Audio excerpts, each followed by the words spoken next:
Thank you for bearing with me. But yes, thank you so much for joining us this evening and participating in what I believe is a very timely and important conversation about the younger generation's desire for spiritual connection and our ability as a church to bring them in through the ministry of the female diaconate, which has ancient roots in our Orthodox tradition. As young Orthodox Christians look for ways to serve and lead within their communities, many are also calling for a church that honors both its ancient roots and the pressing needs of the present day. The ministry of deaconesses is rooted in the early church, and it was centered on service, pastoral care, liturgical life, and offers a powerful model for how we can meet the calling that our young people have today. The St. Phoebe Center offers extensive resources on the historical foundation for the female diaconate, but tonight our focus is going to be on its relevance today and the urgent need for the female diaconate today. While we're addressing the modern need, it's important to recognize that many of the challenges that our young people and our communities as a whole are facing are not new. Issues like homelessness, hunger, war, loneliness, and the lack of community that is a newer issue, but we've seen all of these things persist for centuries. The question before us is how the church, through the restored ministry of deaconesses, might respond to these enduring human needs, but also the unique challenges of our time. Um, we're here tonight to reflect on the ancient ministry of deaconesses and again how they can effectively and how they effectively and compassionately served, and to consider how this ancient order can empower young men and women, offering them meaningful ways to serve and stay rooted in the church at a time when young people across America are abandoning their religious communities. The ministry of the deaconess and the empowerment of our youth and young adults can offer them the community that they should expect from the church and that is lacking everywhere else that they look. So I am looking forward to what each of our panelists have to say about this tonight, and I'd like to briefly introduce them all.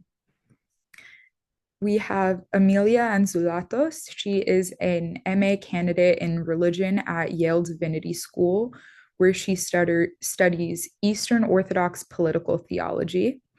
In 2021, she graduated from Fordham University with BA degrees in economics and religious studies. And in 2022, she participated in the International Summer School of Science and Religion at the Orthodox Academy of Crete, the National Hellenic Research Foundation. Amelia has previously worked for the Greek Orthodox Archdiocese of America, and she currently serves as an associate editor for Jacob's Well magazine of the OCA. Her home parish is the Cathedral of St. John the Theologian in Tenafly, New Jersey. We also have Karina Robinson. Karina is a Greek Orthodox Christian and member of the communications department at the Greek Orthodox Archdiocese of America. And prior to beginning her position at GoArch, she studied English at Florida Southern College and completed a Master of Theological Studies in New Testament Early Christianity and Women, Gender, Sexuality, and Religion at Harvard Divinity School. In her free time, she enjoys spending time outside, doing fiber arts, and reading. And last but not least, we have Demi Tomasidis, and she is a Master of Public Policy candidate at Georgetown University. She concentrates in health policy and is specifically dedicated to increasing access for individuals with disabilities. Demi is an alum of Crossroads Summer Institute, where she served as chair of the Alumni Advisory Board for several years. She is currently interning for the St. Phoebe Center for the Deaconess, coordinating external communication. Demi's home parish is Holy Trinity Greek Orthodox Church in Dallas, Texas, and she currently attends St. Nicholas OCA Church in Washington, D.C. Thank you. Thank each of you for again being here tonight. And we're going to get into the first question. So, Amelia, what are some of the most pressing issues concerning young people today? And how do you think that the ministry of the deaconess can help address some of these challenges? Okay. Well, thank you, Sarah. Thank you, everyone, for being here and for having me. Um, I'm going to begin with a question that ended up guiding my preparations for this panel. Um, and that's, what am I doing here? Um, this is the first panel I've ever been on. At first, I'd imagined myself approaching this like a research project, producing something akin to the spoken word version of a paper. And just trying to emulate those scholars and leaders whose public-facing work I most respect. So I'm not sure that's necessarily the point of our discussion here today. As Sarah has already mentioned, we are not discerning the canonicity of deaconesses. The St. Phoebe Center has already done a very fine job of both compiling research on this matter and making it accessible through a number of events and discussion groups. It seems to me that we're rather addressing a very common retort to this otherwise resoundingly affirmative evidence. It goes something like this. So what? There's no practical need for deaconesses anymore. Isn't there? Maybe it's not so obvious. It really wasn't to me. I'm Greek Orthodox. I'm a master's student of religion. I'm 25 years old. Most, but not all of my friends and acquaintances are either not Orthodox or have chosen not to practice any kind of religion. I'm unmarried and I'm a woman. On panels like these, I don't think I've seen many people like me. This is a common expression, the like me, and I use it not to signal a particular cultural worldview or to suggest that things necessarily acquire greater validity when they mirror my personal reality. But I'm saying that the church is pretty diverse, and you'd never know it based only on its institutional self-representation. So when I say people like me, in this case, I mean it with regard to age or gender, which speaks in part to the restriction of certain roles and voices within the church. And I think the connection is kind of obvious to the larger debate about deaconesses here. But I also say it with regard to social practices, career aspirations and interests, ways of navigating both within and without our religious communities. In any case, the truth is that for a long time, this representational deficit didn't really bother me, mostly because I didn't really envision the church as a true home, but rather as a place, just a place, I could visit to affirm religious beliefs that, though undeniably important to me, did not seem particularly dependent upon liturgy or upon community. In my case, this perception was not due to a paucity in religious education or understanding per se, but to the social reality of the church as I experienced it. So being here today with you all then is less about credentials and more about capturing another element of the church's social makeup. Women, young adults, lay people, small-time donors, people who cannot or do not donate at all, in order to grasp a more comprehensive sense of the state of the church today. That means the needs of its members and the way we might utilize what we have already inherited from our tradition, like the vocation of the deaconesses, to care for one another more authentically. In the end, the great research that I'll be presenting is based on my experience, determined at least in part by some of the qualifiers I mentioned earlier, and some conversations with those friends of mine who are around the same age. So if you'll oblige me, I'm going to share just a few responses to the question that Sarah raised, which is, what are some of the most pressing issues young people face today? These are more or less direct quotes that have come from young men and young women, Orthodox and non-Orthodox, that are just part of my life. One woman actually says that she fears insecurity against AI being made redundant. She's afraid in general that AI tools are better than you are, so you rely on them too much. Lacking focus, adulthood not feeling like true freedom, the difficulty of finding community after school, fatigue, she says, probably from having lived so misaligned with my values, slowly regretting past decisions, blaming myself for ultimately leading an unfulfilling life. Mass shootings, financial distress, climate change, says another person, which makes them feel like there's no future and so helpless and anxious, in their words. Affordability and the fear that the planet does not have a pleasantly habitable future. Not having money and also the job market and no health insurance. Also the dating scene. Feels like it's very hard to meet people if you don't want to do dating apps. One young man says that he thinks loneliness is the most pressing issue for him, and he wonders if there will be a world to live in 15 years. He says he tries not to think about it, but it's a little scary. Another person raises fertility issues, divorce rates increasing, rising costs of living and the future state of Medicare and retirement. And lastly, mental health, comparing oneself to others and seeking validation. So this is an extremely small sampling, but it resonates with me, not only because this is a grouping of people I'm familiar with, but also because I've heard it sort of across the board. I share many of these concerns myself. And I'll also mention here that when we get to the audience participation section, I encourage you, regardless of your background, to share whether or not these resonate with you, if this is the first time you're hearing some of these concerns, and if there are others that you find particularly pressing instead.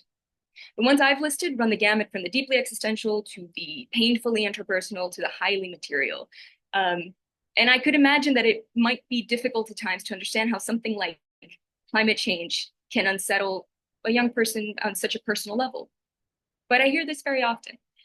And these concerns reflect, as another dear friend of mine put it recently, both the timeless concerns of being in your 20s and the timeliness of being in your 20s at this particular point in time. So I organize these concerns into three-ish categories in order to explore how exactly the ministry of the Deaconesses might help address them. Firstly, there's the weakness of institutions. These may be governments, schools, or other places. We see this across society and around the world. But it's also fairly certain that churches too are among these institutions and have been for quite some time.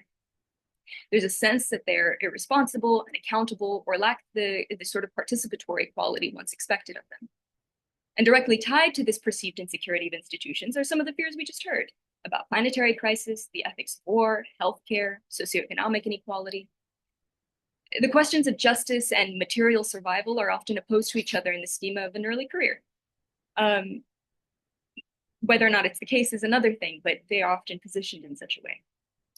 So I wonder how a church that engages more effectively with its members, which is attuned to the diversity of its members, might build a safety net on the one hand that would, on the other hand, more consistently encourage and support the practice of its own radical social ethics.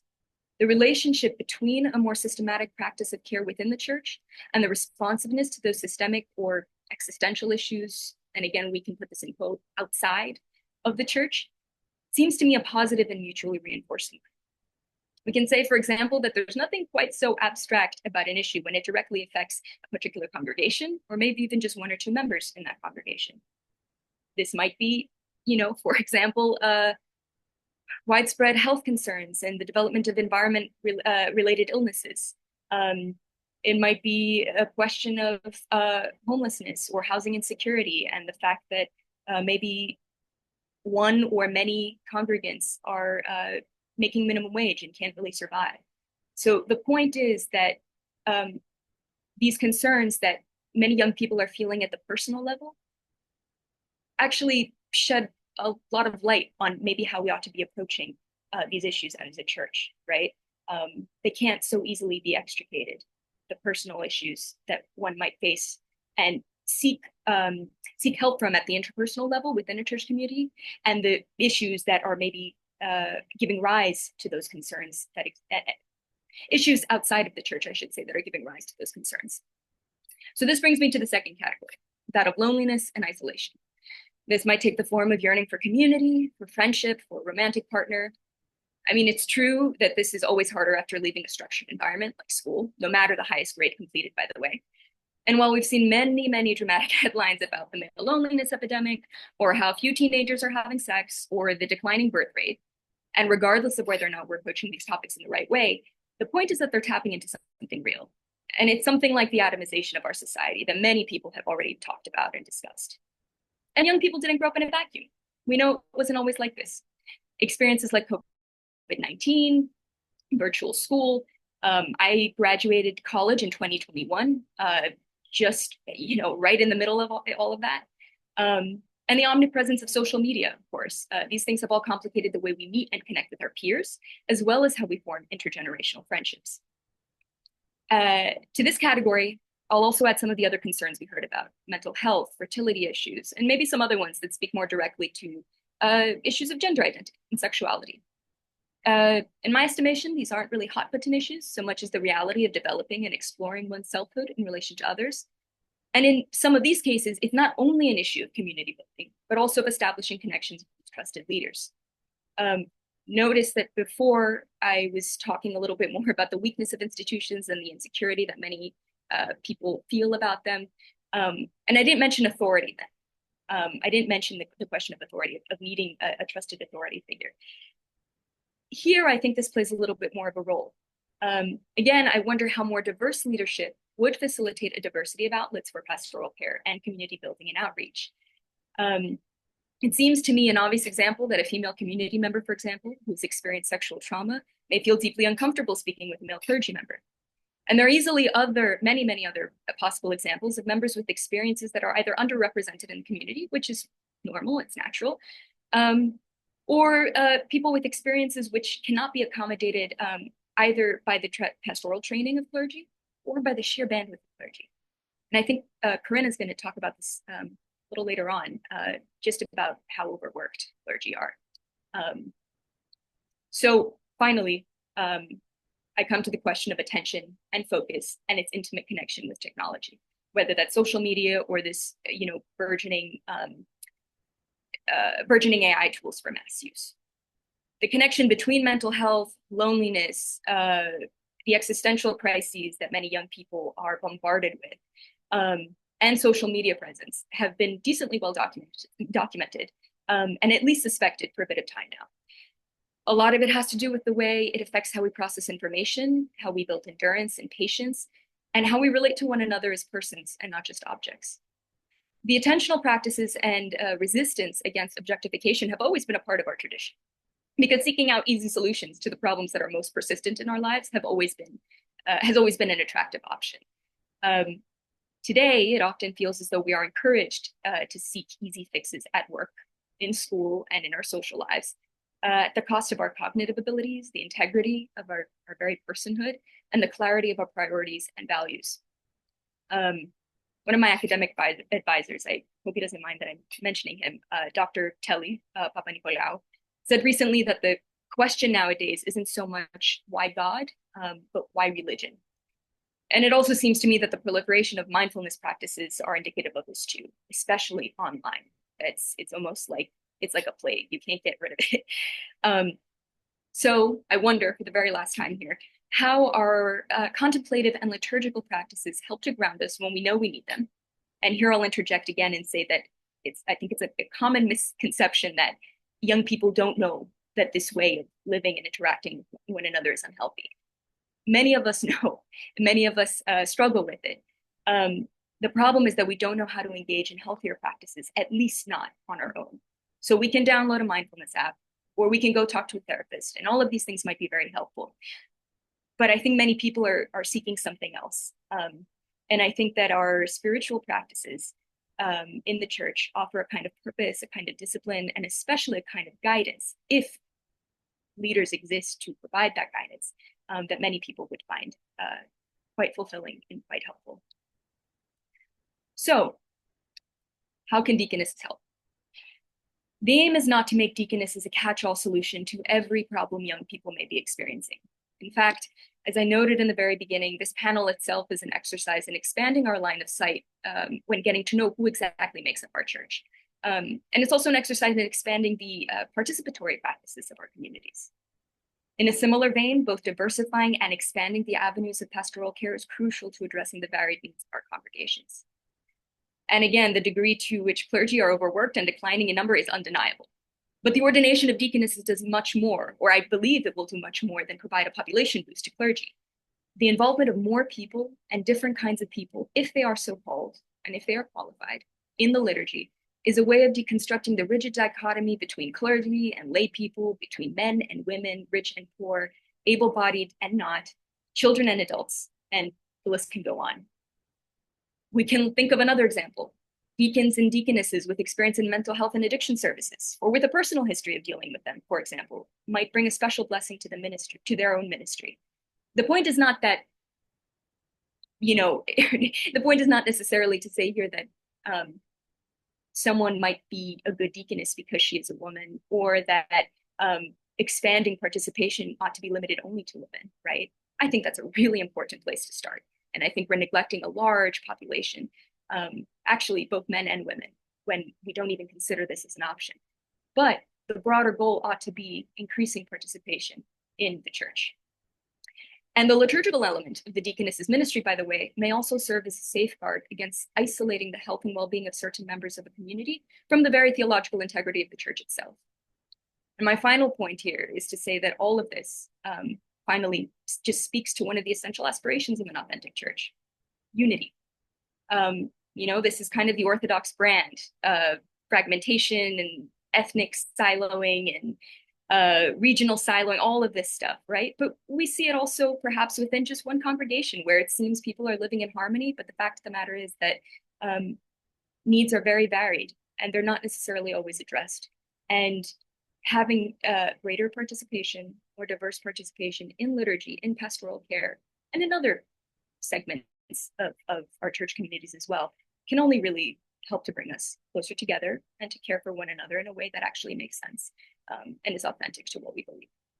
So I hope I haven't run too far over time, but I'm going to conclude here and let some of our other panelists get a word in. Thank you, Amelia, for such an eloquent response.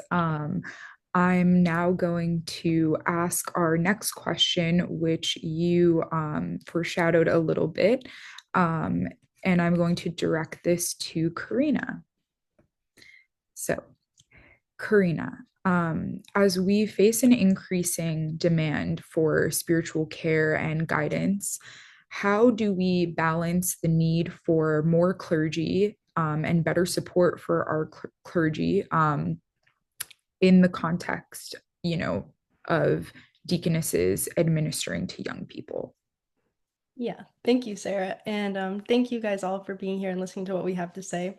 And like Amelia, I have a little bit of a preface too before I get to what I've prepared, which is simply that I'm not someone who feels called to ordained ministry. So what I've prepared and my points are drawn more from a thought process of how my peers and I would benefit from being the parishioner of a deaconess, not how I believe I would act as a deacon or how it would impact me to have the option of ordained ministry. So overall, I've approached this webinar as more of a personal reflection on how I believe my generation and peers would benefit from the restoration of the female diaconate, not an exercise in proving the historical, theological, or canonical validity of such a restoration.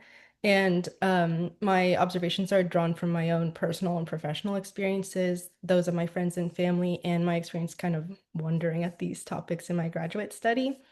Um, so getting into the first part of what I prepared, when I was first asked to be a panelist for this webinar, talking about how young people would benefit from a female diaconate, one of the first things that I thought about was just how I think to more fully meet the needs of our young people, we need more clergy in general, and that this clergy needs to be well equipped in terms of theology, in terms of both theological and ethical education, as well as pastoral and ministerial training. And some of the comments I see most often from people who oppose women's ordination or the ordination of Deaconess Angelic, for example, is that there are men in these communities who hypothetically could have been ordained in her place. Um, and I think what these individuals are forgetting is that not just any man or any person is called to ordained ministry. It's a vocation, and like any vocation, it takes specialized gifts and training, and not everyone has these things. So I think while ordaining women would help solve some issues our churches have regarding lower numbers of clergy in general, it should also be a given that people advocating for this believe that these deaconesses should be held to the same standard as our male clergy in terms of quality, education, and pastoral formation, although I know that this can vary a lot across jurisdictions and across the world. Um, but I also don't think that this needs to be uniform for each person. I think every community has different needs and every member of the clergy has different talents. And when we think about our male clergy, of course, some of them are more suited to theological study and teaching, and maybe those ones have more, maybe they pursue doctoral work, and others are more suited to chaplaincy and so forth, and maybe don't have the same level of formal education in academia. Um, And to me, this is like completely acceptable and natural and should be the same for women deacons. And I think allowing clergy to pursue and use their God-given gifts is what will allow us to maintain a higher quantity of high quality clergy. And allowing that to include women will allow us to better fulfill the many and varying needs of all of our lay people because the more clergy we have and the less overworked they are, the more each one of them, regardless of gender, is able to focus on the areas of ministry to which they're best suited and that they're most called to.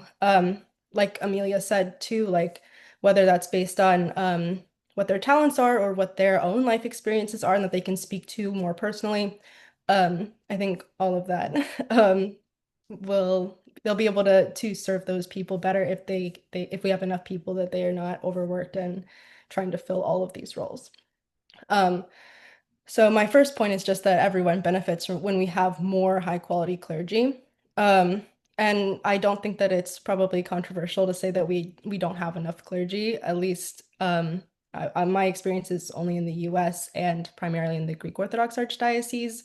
But to my understanding, we might have a lower clergy to laity ratio than other jurisdictions. And I'm not sure when this page was last updated, but even the Greek Archdiocese just has one priest for every 1,875 parishioners.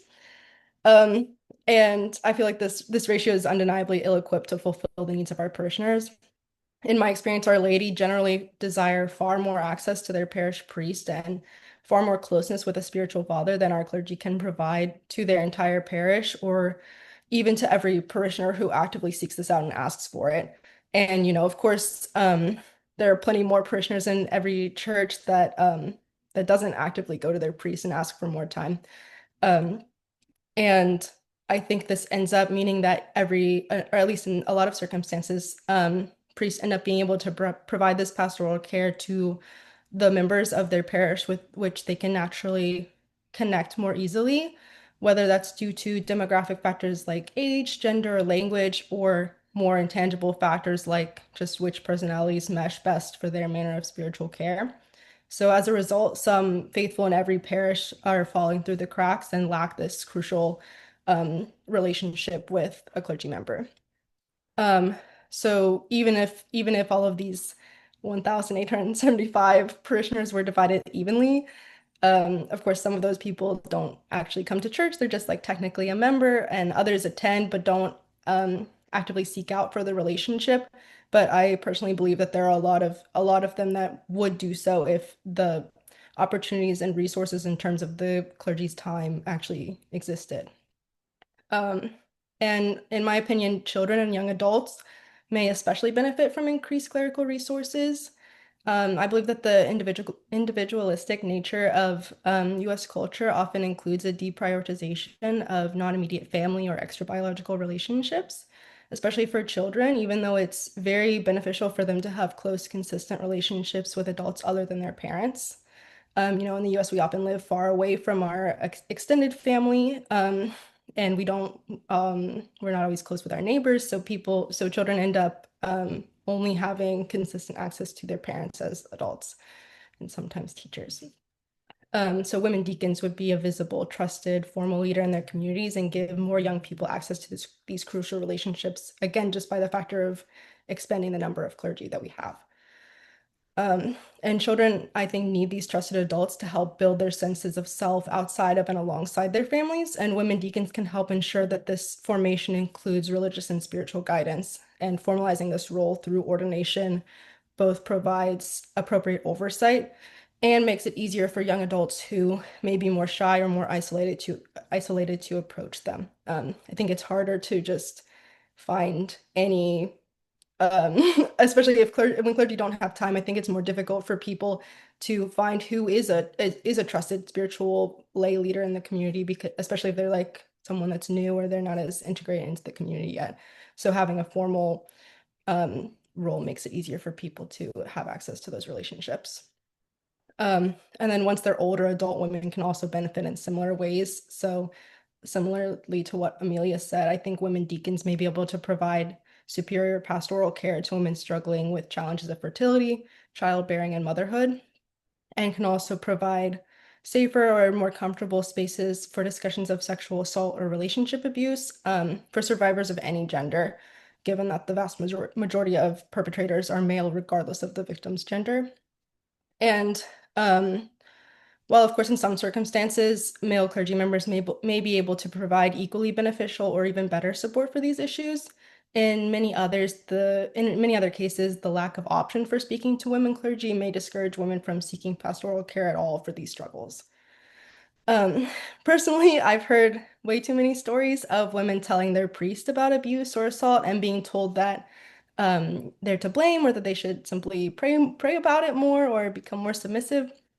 And something I think about in these discussions is that those kind of ideas are already very central to our culture regarding both women and survivors of sexual assault and domestic violence of any gender. So these individuals are almost certainly already telling themselves this. So it can be really physically, emotionally, and spiritually dangerous to hear that from a religious authority. And excuse me, in a class I took in graduate school, one discussion that really stayed with me and a lot of my classmates was one in which someone theorized that the idea of kenosis or self-emptying is it's a very radical idea, but especially for men. But in our culture, even outside of our faith tradition, it's almost considered the bare minimum, the expectation for women to be emptying of the self. And I think that that might point to some of the disconnect we hear happening between how our clergy handle hearing about these abuses and what the survivors in our communities might actually need. I personally avoided speaking about my own such experiences to clergy. So I also think that these stories contribute to a real fear about bringing these issues up, even when a priest might respond well, and thus contributes to a cycle of silence and fear. And women deacons might be able to provide a welcome outlet for people to speak to and receive spiritual counseling.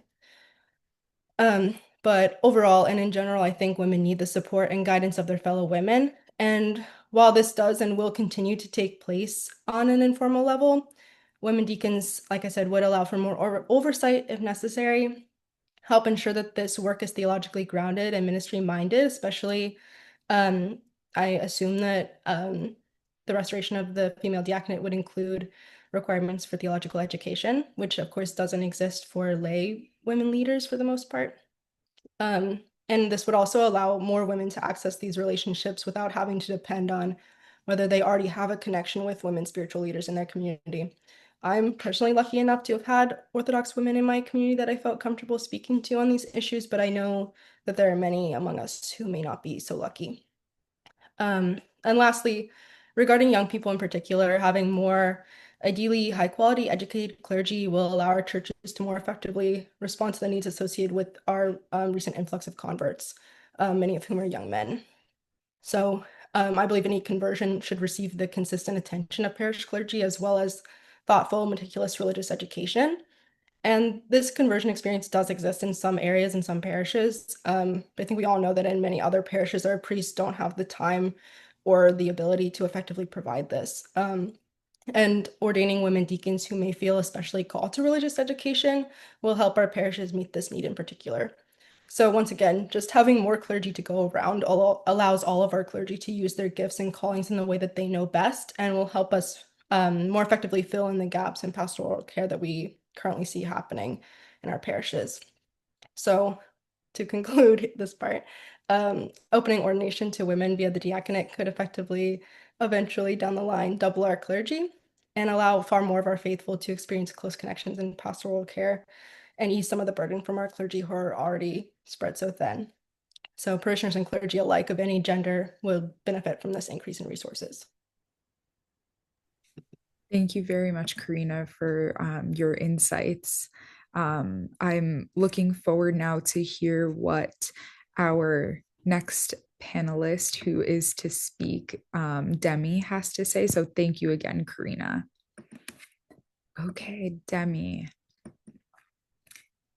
The question that I have for you is, what practices or programs have you seen that successfully nurture long-term spiritual growth in youth? And what is missing without the ministry of the deaconess? What do you hope when you think about the future of the church and the next generation and how deaconesses fit into that vision. Absolutely. Thank you, Sarah. So before I begin, I just want to position myself in this dialogue and this very important conversation that we're having today, because unlike my panelists, I feel I don't have the theological incredible background that they do. And I feel like when I go into these conversations, I often feel um, adept, and I'm just very grateful to hear the perspectives of my friends who have this really deep and theological understanding of the dialogue. So with that said, I think today what I'm going to bring to you is my own personal experience. And when we're talking about the relationship between the female diaconate and young people in the church, I think it's important to start at the beginning. So that's where I will start with you. I'll tell you right now, I came into this dialogue with skepticism. The idea of a female deacon, the female diaconate, it felt very abnormal to our tradition of the Orthodox Church. And I grew up seeing our male priests and a lot of men that I love and respect in these leadership roles. So that very first conversation with me, it was filled with lots of questions and frankly a lot of skepticism. That Thanksgiving, naturally, I brought it to the family dinner table and asked my uncle, who is a wonderful priest, what he thought. And we had, it was an incredible conversation. He told me that yes, historically, the Orthodox Church has had deaconesses, and they have filled these wonderful and unique roles within the church, and their ministry has been vast and deep, and it it's no longer here in the orthodoxy that we know today. And we talked a lot about the deficit that that has caused, and I started to ask questions in a less skeptical light. Started to ask questions like, well, then what does that mean? If this role used to be here and now it's unfulfilled, what are these needs that are not being met anymore? What did our ancestors have that's lost to us? After that, I had a very formative experience. I was a participant at Crossroad Summer Institute. If you know it, you'll know that it's a 10-day summer program for juniors and seniors in high school who are really exploring who they are in the faith, who their neighbor is, and really developing this identity of who we are within our communities and within the church. When I was there, I had some of the first really theological and academic conversations of what it meant to be a woman in the church. And I realized that a lot of the deficits I felt like I was facing in my own life of really wanting to participate, but not having the outlets to participate, that was not a unique experience. It's the person next to me from across the countries, the person, across from me with completely different ideological views. We were all having this very similar experience of wanting more in the faith and not having the outlets to express it. It was also there where I was able to connect with the first women, a group of women in my life who had a theological background, and yeah, the first woman, in my life who had a theological background.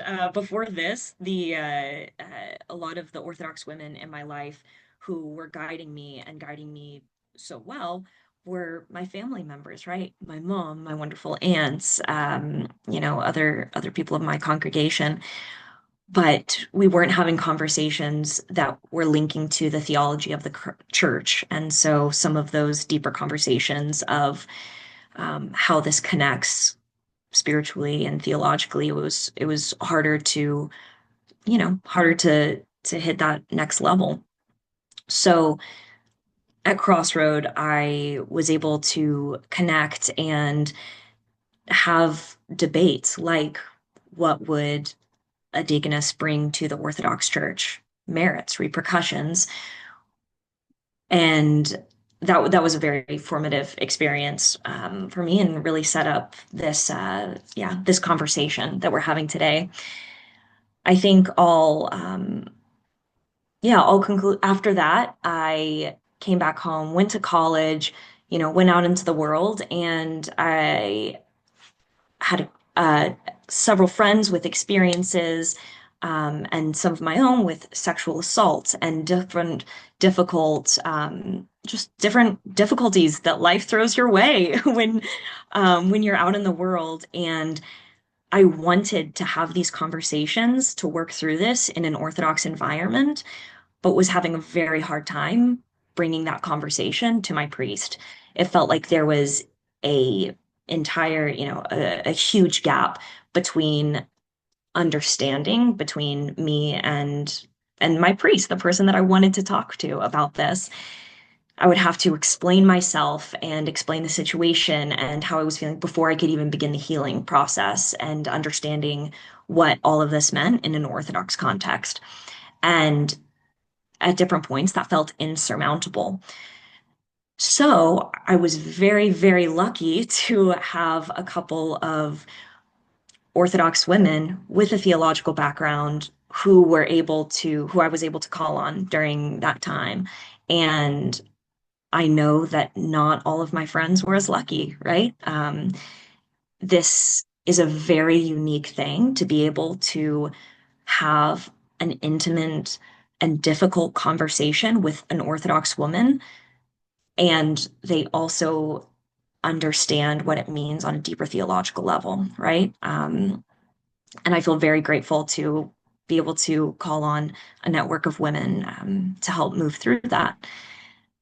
I think now, bring it, full circle to today. I am young professional and I can talk to you all day about domestic policy and disability advocacy, but I'm also at a crossroad in my own life of, okay, so what does this mean to be a driven professional in a contentious field and also an Orthodox Christian? And these are conversations that I have had with my priest that am grateful to be able to have productively with my priest, but there's something to be said about not having to explain all of the nuances that come with it before we even begin the conversation. So that is a bit of where I'm coming from with this conversation, and very grateful to be able to get into it all with you guys today. I think, Sarah, the first part of the question that you asked was, what practices and programs have I seen that successfully nurture this long-term spiritual growth? In my estimation, I feel very fortunate. I feel like our faith, the Orthodox Church, has a lot of very diverse programs for the youth across the country. I know my metropolis has a basketball tournament for kids who maybe are needing the social scene, and then it's like, okay, we're going to work in the faith through the fun social elements. We have the oratorical festival, which calls and speaks to the more um, academically minded youth of our church who maybe don't feel comfortable in the more intense social setting. I think the one that speaks to me most, I mentioned earlier, I'm an alum of Crossroad Summer Institute. What made this program so beneficial and wonderful to me was that it really connected the three main facets of what I was looking for at this very critical point in my life, which was um, community, more intellectually driven conversations about the faith, and also what it meant to live orthodoxy. And it came at a very critical time in my life of, you know, phasing out of high school, going into college, figuring out who I was in this world and what it meant to be an active Orthodox Christian. So a program like that is what comes to mind in when we think about what the church is doing very well in shaping our youth and setting us on the path forward. And I think what's missing is that element of having a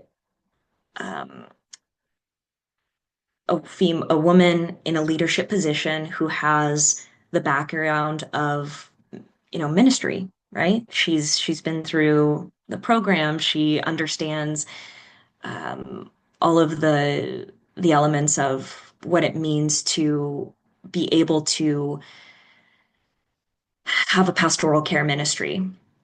And I think that's something that, of course, some of these programs have done very well, but we're missing it on a widespread.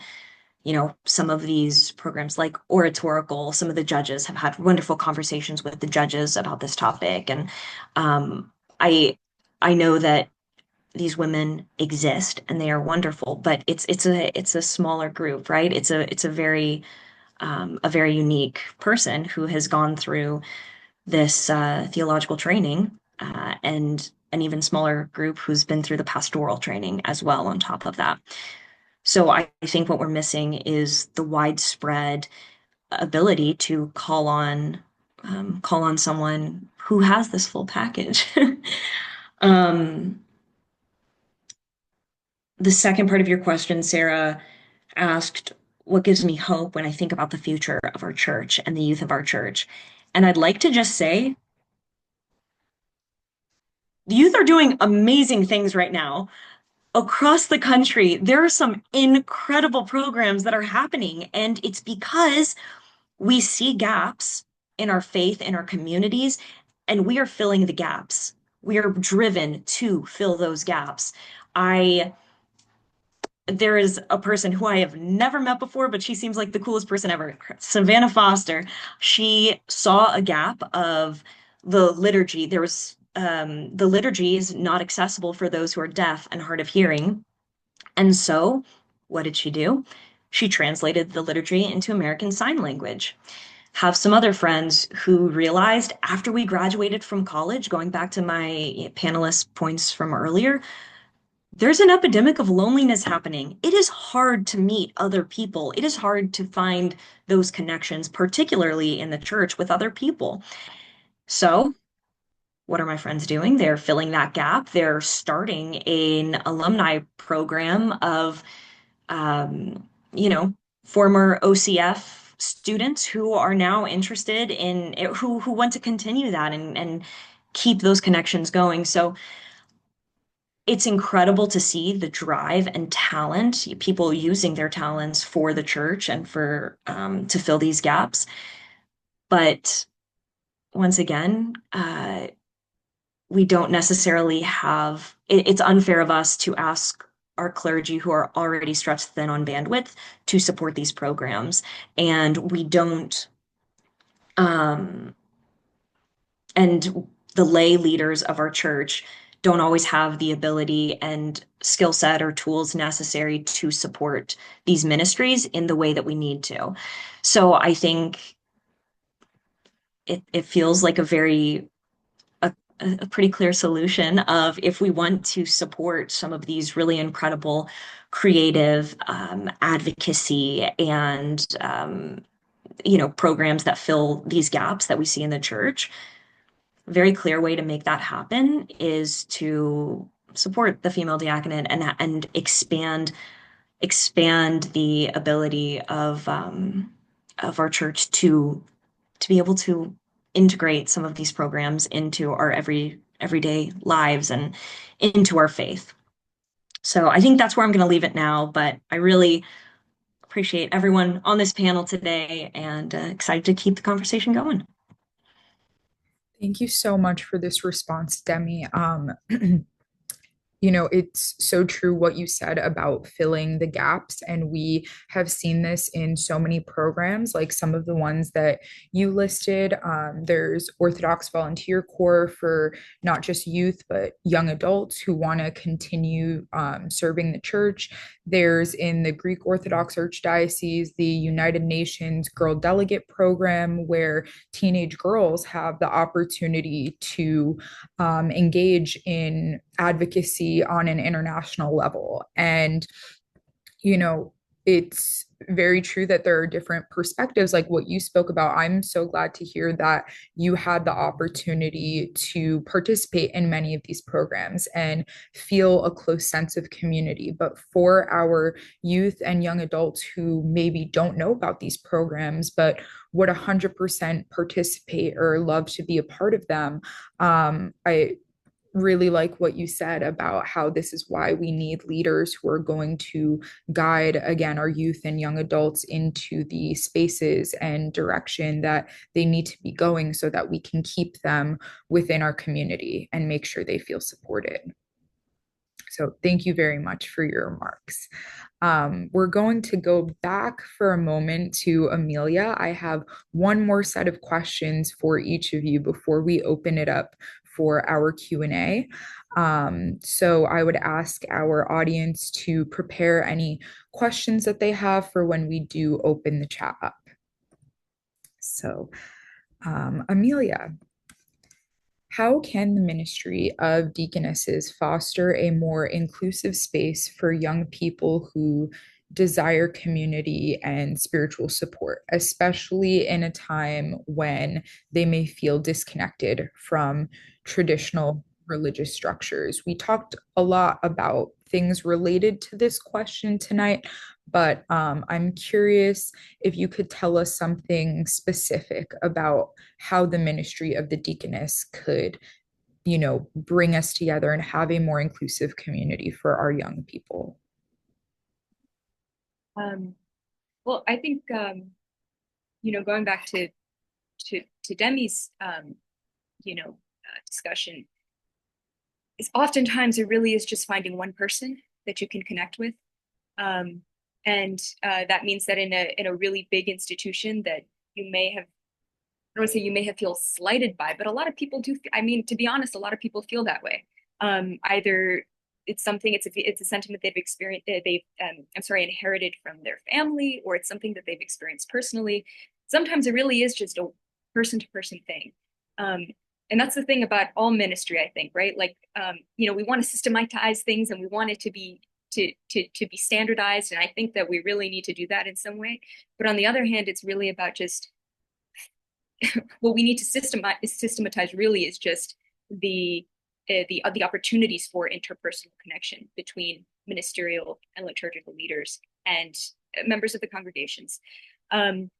So I kind of want to, I won't be too long here, but I want to mention that what I've been thinking about for the past year is, the idea of chaplaincy and like using that. That's, I know that's different from being a deaconess. It's different from being a deacon. Sometimes there's overlap, but not necessarily. But the idea of chaplaincy to me seems like a really good model for how maybe most of our ministerial work ought to be like. And that's just about meeting people where they are, and having the patience to sit with someone and to continue to engage with them, or trying to find someone else who might engage with them better. And so really the short answer here, I mean, a lot of this is, we'll have to see, right? Like we don't know exactly, right? We can draw from our experiences with women leaders thus far. And again, Demi, you gave really great examples of how you still managed to find these connections. They're not available to many people. And some people give up because it's hard to keep looking. They look elsewhere. But I do think that the revival of the female diaconate would provide an opportunity to make these patient interpersonal relationships between clergy and the rest of the congregation much more common and much more frequent.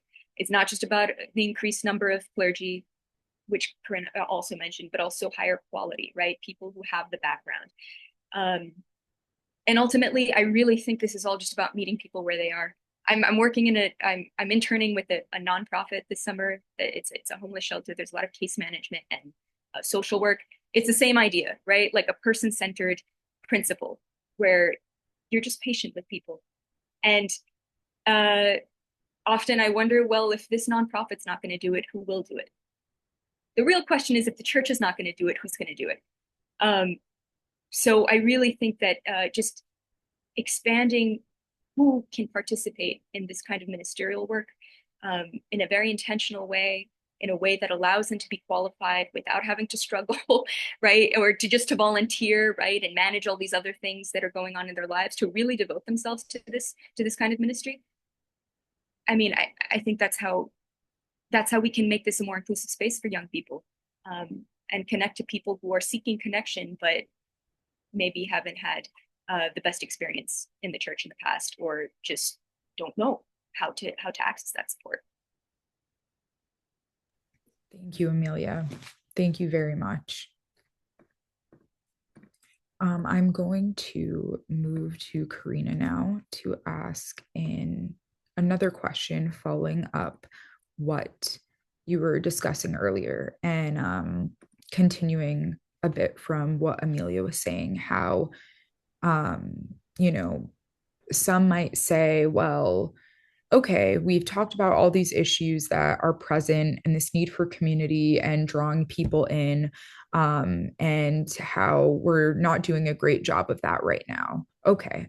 But maybe we just move our focus to the improvement and support of male clergy. They're already here.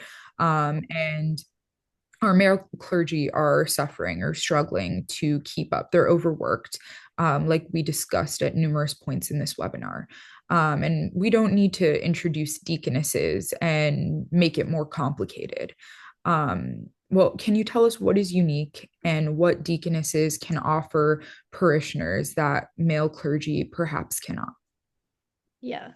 So I know we don't have a huge amount of time left, so I'll try to be fast on this second point. But in my first remarks, I covered some ways that I think all of Our Lady would benefit from the service of women deacons, insofar as they would benefit from more and better equipped clergy in general. But I also think that one way women deacons could uniquely contribute to the lives of our parishes is simply through their presence in liturgical spaces.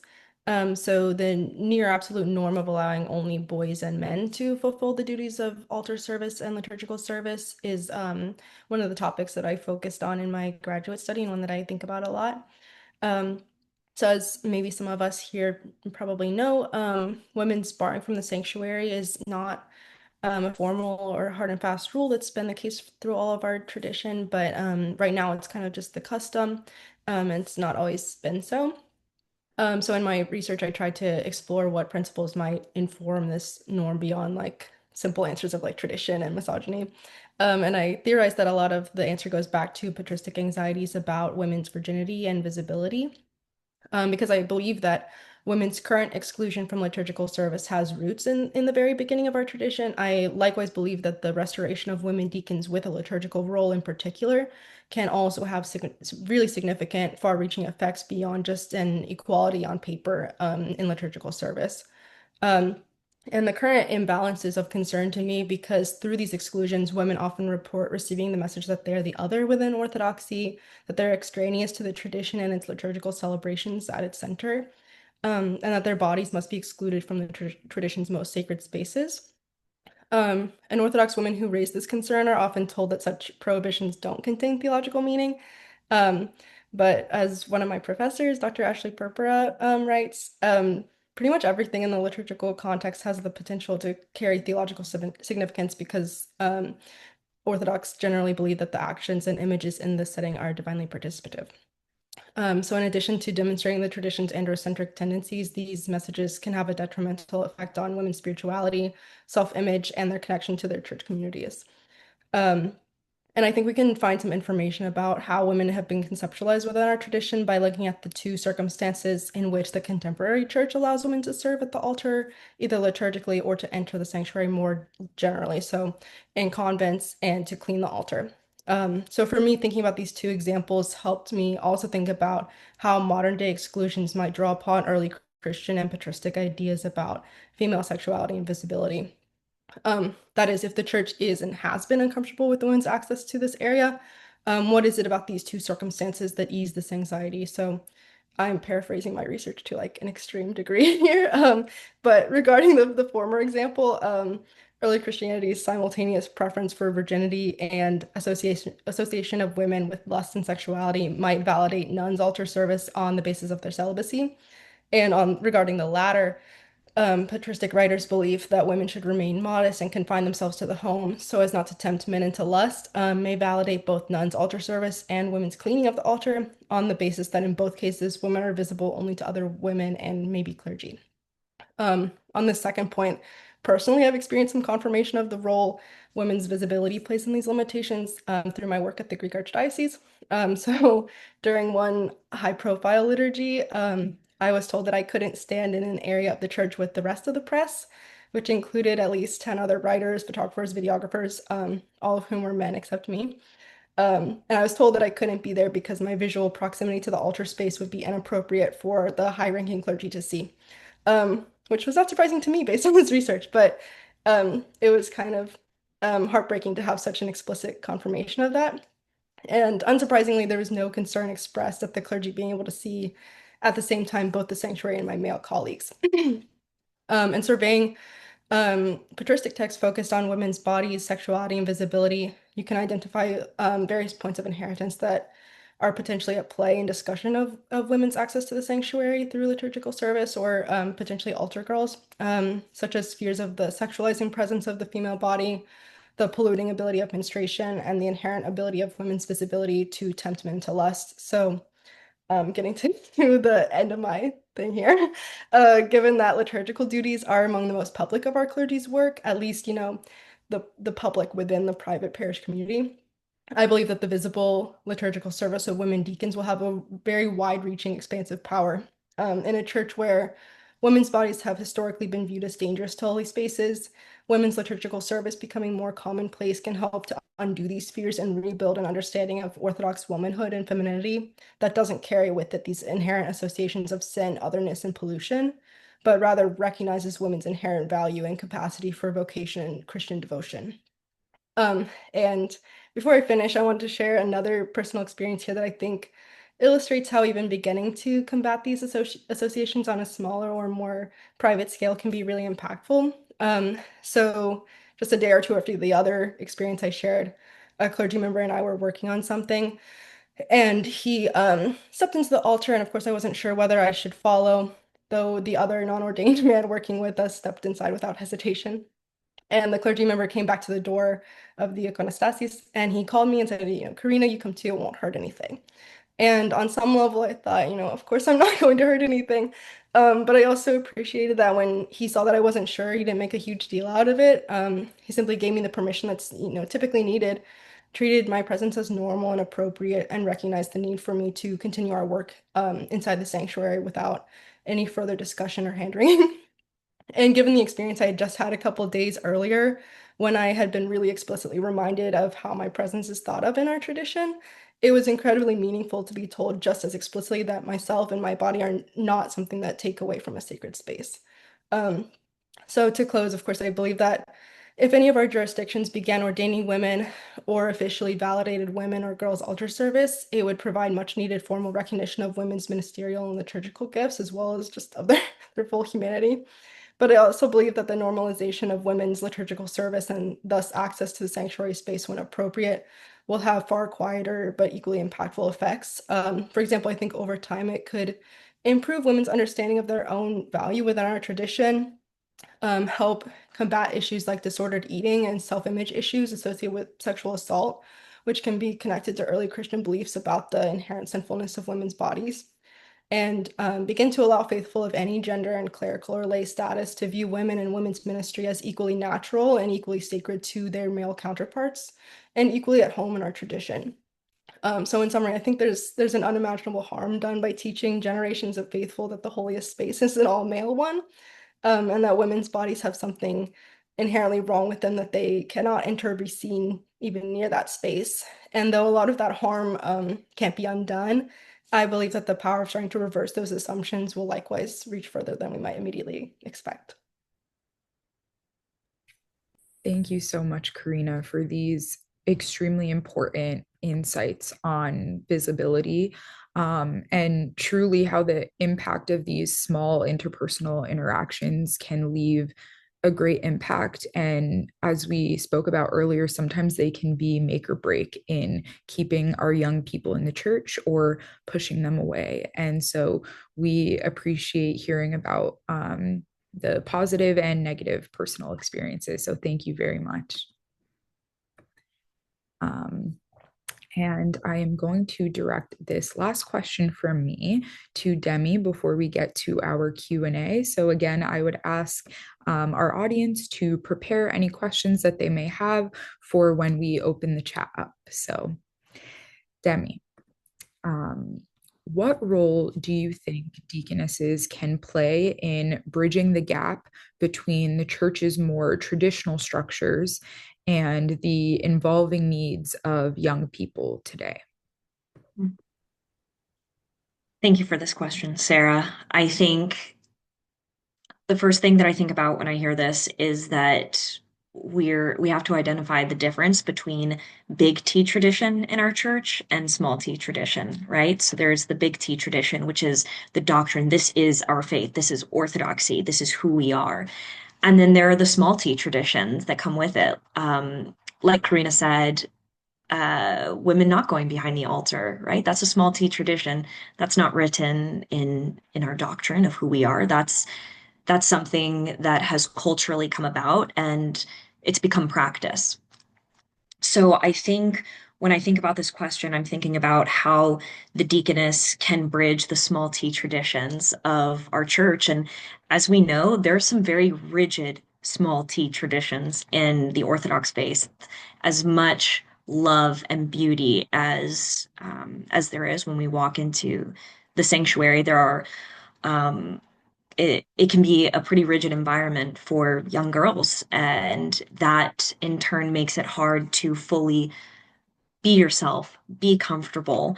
And I think when I think about this, I am struck that if we exclude women from the table, we are inherently failing to build an environment that serves women, right? If we're not at the table, then we're not having a say, right? And I think it's important that we have this because the harm can materialize in many different ways and with many different levels of severity, right? So we can see this. I remember growing up, being 13, completely uncomfortable with myself and being dress coded at a church event, not for any reason of myself, just because I went through a growth spurt and I didn't know and I didn't mean for my shorts to be above, my kneecaps, but they were. And being so severely embarrassed about this dress code and feeling, very perceived in a negative way and in a very gross and uncomfortable way that I called my parents and like, pick me up immediately, please.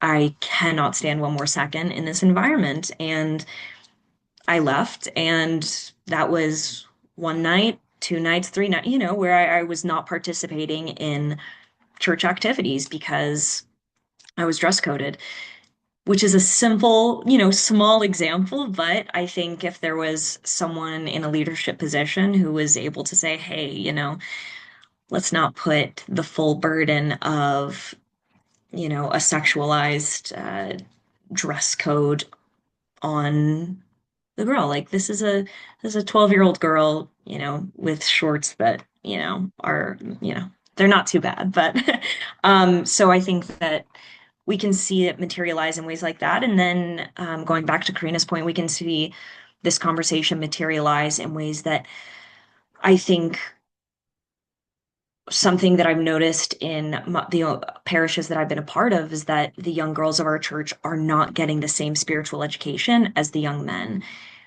I think it starts with the fact that, young boys are able to serve during the liturgy and they're able to experience the faith in a very tangible way and they're able to see what's happening. They can help and they have a real defined sense of purpose within the liturgy every Sunday. That's an incredible gift. That is an incredible gift. And I think a lot of the young girls in our church are forced to find their own way, find their own purpose in the church without the structure of serving in during the liturgy. I think at the end of the day, if you don't have the singing voice to join the choir, or you don't feel comfortable reading the epistle on Sundays, which are two amazing, amazing ways to participate, but if you can't do any of those things, then you're really, I mean, you're really hard pressed to find a way, and you have to get creative on ways that you are able to interact with the liturgy beyond the pews. So I think I think right now, the solution that I see to bridging this tradition gap is that we have to be willing to have these conversations. We have to be willing to have these difficult conversations about the discrepancies between the young girls and the young boys that we're serving in our church. I think the role of a deaconess is incredibly important in this conversation because theoretically she would be able to bridge that gap. She'd have, I mean, any of our deacons, ordained deacons today have one foot in the lady, with the ministries of the church and the people, and one foot in the altar. And I think to be able to have someone who also understands what it means to get dress coded at 13, that would be an incredible gift to the young kids of our church. Thank you, Sarah. Thank you, Demi. Thank you so much. It's so true, just following what you said, that our world is very different now from what it was when the ancient deaconess was active. But again, these are enduring issues wrapped in different packages. And our youth are often misunderstood as the generation of COVID and addicted to their phones, and they're leaving the church. And yes, technology and social media and all of these things have exacerbated many of these issues, but it is not what has solely pushed them away from the church. As we've heard from our panelists, as I've heard from many of my peers. So again, want to thank the three of you for all of your really great insights, and sharing your thoughts and experiences with all of us tonight. If you follow our social media, Orthodox Deaconess, you can see the kind of work that Archdeaconess Angelic is doing in Zimbabwe and how she is serving her community. And again, each community is different. A community in Zimbabwe is going to be very different from communities here in New York or New Jersey or Texas. But again, they're enduring issues in different packages. So again, I want to thank each of our panelists, and I am going to open the chat to our audience for any audience questions. Thank you, Teva.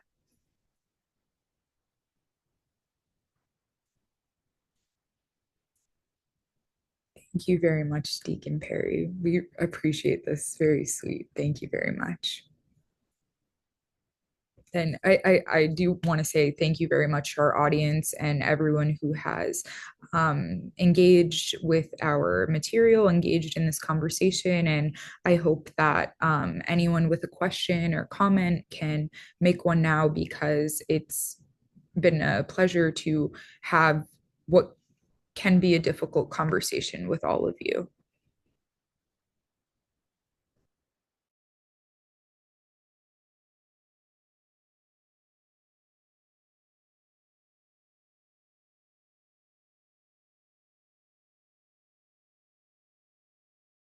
Yes, can I say something? Good evening.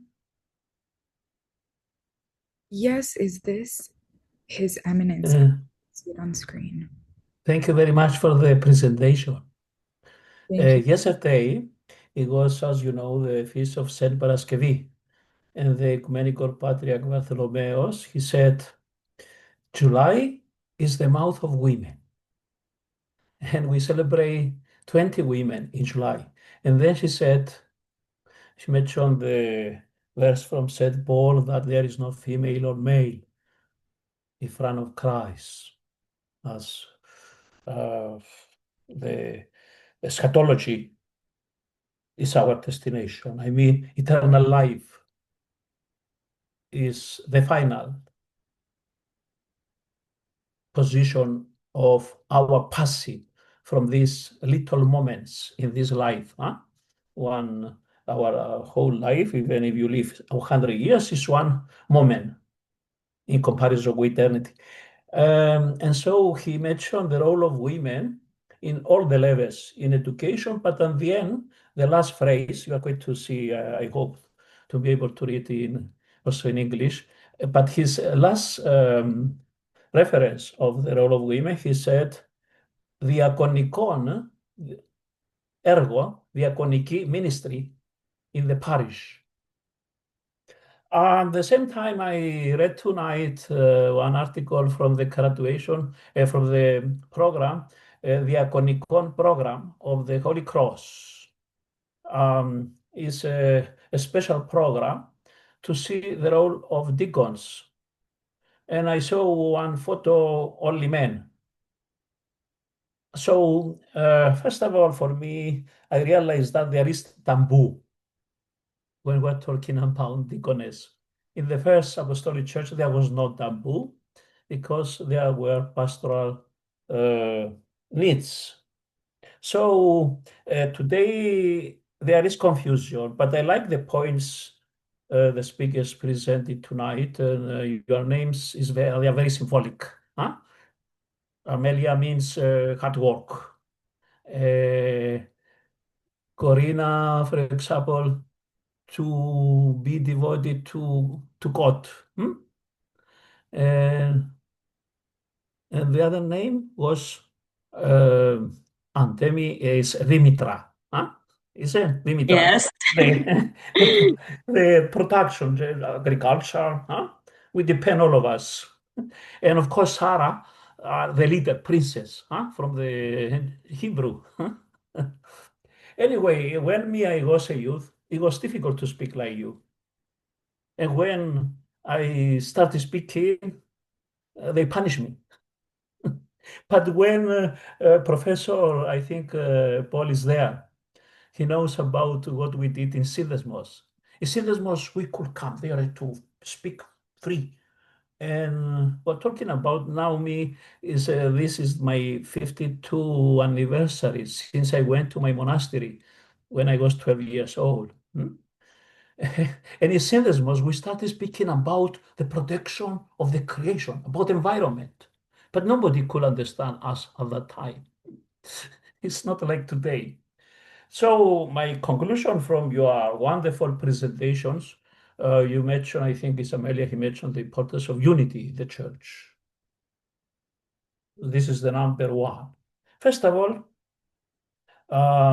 what, for example, the Center of St. Phoebe did is very important. They help us to understand how the ministry of deaconess was in the church. Me, I don't like to use that leaders. No, we are all of us servants. You see, there is not any sacrament. Even when we die in the funeral, we say the servant of God, the servant of God. And this is going to both of us, to male and female. Hmm? And when there is the term the man of God in the Bible, as maybe Professor Paul can explain us. This refers to the human nature. It doesn't refer to the male, who, as you know, woman, the one side of the human nature. Okay? Anyway, so what we need today, first of all, is the holy synods of every local church to consider and to come to resolution, like the Patriarchate of Alexandria. Now we are going to have a synod later in October, and because we saw all this confusion, we are going to be accurate to come to a resolution. What is the role of the deaconess? And how, for example, is the ministry in the parish, what to do? And because of these reactions, it's not necessary now to say the female deacon to be like the male deacon. Huh? To participate in the Holy Liturgy until the Holy Spirit to lead us to the whole truth, to the whole, to see what is the will of God. But you know, when there was, for example, a special synodical commission in the Church of Greece. The final report of the commission is up to the bishop according to the pastoral needs in his jurisdiction to restore the ministry of deaconess. In fact, in the New Testament, there is not the term diaconissa, deaconess. There is the term deacon for both of them, and for the males and for the females. So what we need now, first of all, is to see, first of all, in every parish, if there is concern about this, if they want to restore this ministry. And it's not necessary today the women to be more involved in the ministry to be deaconess. There are so many ways to participate. They mentioned the programs of the archdiocese, for example, the ladies. First of all, if there is concern from the parish, they have to inform their priest. And then the priest with his church commission, they have to inform their bishop. And then the bishop to inform his Holy Synod, and then to have a final resolution. But you say, we have a problem here. There is a taboo. Huh? What does mean taboo? Means, for example, in the first century, Christ, the apostles, were against of the slavery. But there were instructions, the slaves to respect their lords. Why? Because, as I mentioned, in the perspective of the eternal life, we need changes through peaceful ways, not to create problems. Because all this way of life in this world is temporal. So we have to, like Christ, when he said to love even your enemies, when they beat you, also to tell them to beat you to the other side. So the Orthodox are not the only Christians in this planet. We are a small minority. And when, for example, there were divisions, the Christians started protesting to the Roman Catholic Church, and we have also these new Protestants churches, Pentecostal. There is religious chaos. And of course, we are responsible for the problems we face today, that we came to the point, instead to have dialogue to solve problems, we get the guns killing each other, and even Orthodox. We can see now the people, they die every day in Gaza. For us, these people are the image of God. The Patriarch of Jerusalem, he said, we betray the principles of Christianity through these killings of the people. So let's not to concentrate to have deaconess in the church. No, this is not the problem. The women are there and they offer their ministry in many ways. I have in my primary school ladies who teach me about religion. Then in the secondary school, in the university, in the parish. So it's not necessary to impose anything to anybody. It's a responsibility to every local church, but we have to do this together. In the Holy Great Synod in Crete, we decided to leave every local church according to their own pastoral needs to decide. For example, the late Archbishop of Albania, Anastasius, he mentioned an example when he was in Uganda because of the crisis of HIV. The parents died, and then he said, the grandparents, they have one cow. We have to respect the fasting and not the grandfather to give a milk to the orphans. So we have to see, but anyway, I don't like to speak too much. But thank you very much for the three wonderful presentations and for the coordinator. I'm sure that more people, they are going to follow up and to see your wonderful presentation tonight. Thank you. Thank you so much, Your Eminence. We appreciate your insights and we appreciate, you know, everything that we hear from you and what we hear from Deaconess Angelic of what's going on in your metropolis. So thank you so much for attending tonight and for providing your insights.